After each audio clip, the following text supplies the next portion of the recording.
तो supreme God emperor के पिछले एपिसोड में हमें पता लगा था कि मुइन मरने वाला है, लेकिन एक पर्सन ने उसकी जान बता दी थी। अब आगे इस एपिसोड की शुरुआत में हम मुइन को कल्टीवेशन करते हुए देखते हैं, जो कि वहां पर उठते हुए कहने लगता है अगले 100 सालों में पूरी तरह से रिकवर हो जाऊंगा और शायद 9th लेवल में जाना मेरी इसमें मदद कर सकता है। जिस पर जूसन स्क्रोल उसका जवाब देते हुए कहता है, तुम छोटे लड़के, तुम कितने ज्यादा घमंडी हो। तुम ये चीज भूल रहे हो कि जो तुम 100 सालों की बात कर रहे हो ये हेवन और अर्थ के लॉ के अगेंस्ट है, और हर 100 सालों के साथ तुम्हारा लेवल बढ़ाना तुम्हें उतना ही डिफिकल्ट करता जाएगा। जिस पर मुइन कहता है, मुझे इस बात से फर्क नहीं पड़ता, जब तक मेरे पास टाइम है मैं ये चीज कर सकता हूँ। जिस पर वो भी स्नोर करने लगता है और वो मुयून से कहता है, तुम अभी भी कितने ज्यादा घमंडी हो। तुम एक बारी होप छोड़ ही चुके थे, या कहो कि तुम मरने वाले थे, और अभी तुम्हारा बड़ा हुआ लाइफ स्पैन, मैं ये जानता तक नहीं हूँ कि ये सक्सेसफुल हुआ भी है कि नहीं। तो इसीलिए हमेशा जब भी तुम कुछ करो उसके बारे में पहले सोच लिया करो। और हम यहाँ पर मुइन की फिजिकल बॉडी और सोल को अलग हुआ देख पाते हैं। जिसके बाद वो मुइन से कहता है कि तुम अब अपनी बॉडी के अंदर वापस जाओ और हाँ, अपनी बॉडी के अंदर होने वाले चेंजेस को तुम महसूस करो, और ये बात ध्यान रखना कि तुम इसे चेक करो क्या तुम इंटीग्रेट होने के बाद एक ही में बन सकते हो या नहीं।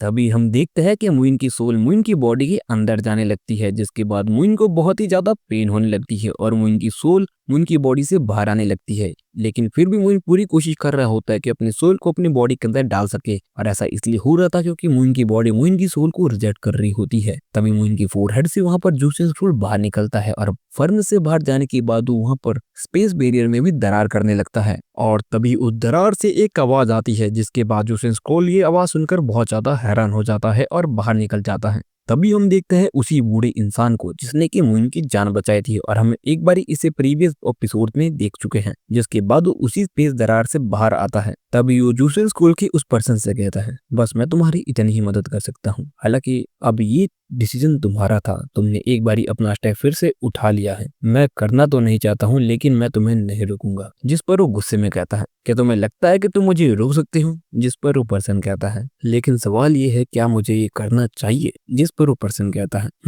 वैसे भी तुम इसकी मदद कर रही हो, वैसे भी जेन्युइन कंटिनेंट की लाइफ, मैं तुम्हारा इसके लिए धन्यवाद करूंगा। जिस पर वो कहता है, लेकिन क्यों? तुम्हें भी ये चीज पता है कि जो ये छोटा सा पार्ट है मेरी लाइफ का, वैसे भी मेरा असली काम तो है प्रोटेक्ट करना कैनन कॉन्टिनेंट की लाइफ के सोर्स को। और हमें यहाँ पर इस पर्सन के बारे में पता लगता है, इस असल में ये पर्सन है सोर्स ऑफ लाइफ, जो कि कैनन कॉन्टिनेंट में आई है उसका प्रोटेक्टर। और हमें इस सोर्स ऑफ लाइफ के बारे में, अगर आपने पूरे एपिसोड देखे तो 150-200 एपिसोड के बीच में जहाँ पर मून को बहुत ताकतवर ड्रैगन मिला था, वहां पर ही पता लगा था जूसन स्क्रोल की मदद से life of source of life of canon continent, जहाँ पर जूसन स्क्रोल ने यही बात मून को कही थी कि बच्चे अभी उसके बारे में सोचना भी नहीं, क्योंकि उसके लिए तुम बहुत ही कमजोर हो। और अभी मुइन इतना ताकतवर हो चुका है, उसके बावजूद मुइन इसके लिए बहुत ज्यादा कमजोर है। तो आप लोग सोच सकते हैं, अगर मुइन उस समय ये चीज करता तो मुइन कब का मारा गया होता। अभी भी मुइन इतना ताकतवर नहीं कि सोर्स ऑफ लाइफ के सीक्रेट के बारे में जान सके कैनन कॉन्टिनेंट के। तो आप लोग सोच सकते हो कि कितनी बड़ी बात है। तो चलो अब वापस एपिसोड की तरफ बढ़ते हैं। जिसके बाद वो कहता है, लेकिन हाँ, अगर मैं थोड़ी सी इस चीज को इस्तेमाल कर लूँ तो ये मुझे हर्ट भी नहीं करेगा। जिसके बाद एक छड़ी सी बाहर आती है और मुइन की लाइफ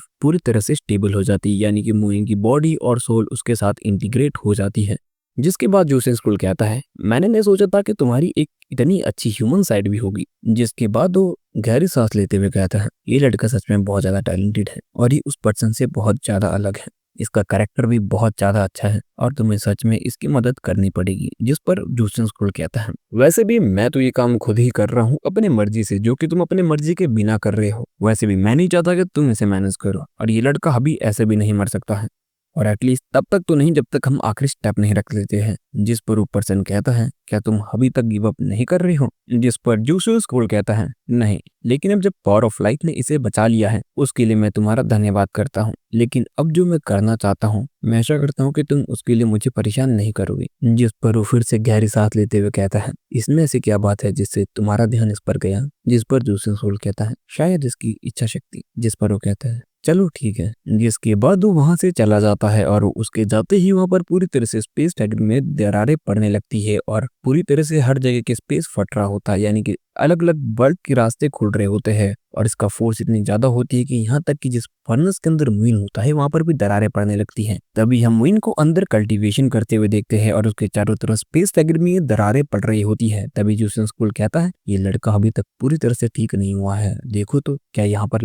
ये मरने का इंतजार कर रहा है। तभी हम उसके बाद वहां पर देखते हैं कि मुइन के बॉडी के अंदर पेन होने लगती है और उसके जीवन की सारी यादें उसके माइंड में फिर से आने लगती है। तभी हम देखते हैं कि मुइन की सोल फिर से बॉडी के बाहर आ जाती है और वहां पर अपने सोल के साथ ही कल्टीवेशन करने के लिए बैठ जाता है, जिसके बाद फिर से उसकी सोल और बॉडी इंटीग्रेट हो जाती है और जूसन स्क्रोल भी उससे कहता है कि जल्दी करो। तभी हम देखते हैं कि वहां पर मुइन फिर भी कल्टीवेशन कर रहा होता है, लेकिन तभी वहां पर वो फर्नेस टूटने वाला होता है, जिस पर जूसन स्कूल कहता है लड़की अब मैं यहाँ पर स्पेस टैगरी पे दरार डाल रहा हूँ और हम यहाँ से निकलेंगे, तुम सबसे पहले अपने कल्टीवेशन की सीखो करो। तभी हम देखते हैं कि वहां पर वो फर्नेस पूरी तरह से टूट जाता है और मुइन उस स्पेस टैगरी में पूरी तरह से गिर जाता है। लेकिन तभी मुइन एक स्पेस दरार के अंदर चले जाता है और एक अलग सी दुनिया में पहुंच जाता है, जिसके बाद मुइन बेहोश होकर वहीं पर गिर जाता है और इसी के साथ ये एपिसोड यहीं पर खत्म हो जाता है। तो गाइज असल में मुइन कहाँ गिरा है और क्या मुइन की पावर उतनी ही है जितनी उसकी पहले थी, या तो फिर उस टेक्निक की वजह से उनकी कल्टीवेशन फिर से शुरू होने वाली है। लेकिन बिलीव मी अगले एपिसोड आपको सून देखने को मिलेंगे और बहुत ज्यादा एंजॉय वाले होने वाले हैं। बाकी थोड़ी बहुत दिक्कतें चल रही है मेरे अपने आलसपन के कारण। बाकी मिलते हैं अगले एपिसोड में, तब तक के लिए tata take care and bye bye. बाकी सून गाइस Q&A होने वाला है, तो आपके जितने भी क्वेश्चन है हैशटैग आस्क लगा के आप मेरे किसी भी वीडियो के कमेंट सेक्शन में वो क्वेश्चंस पूछ सकते हो।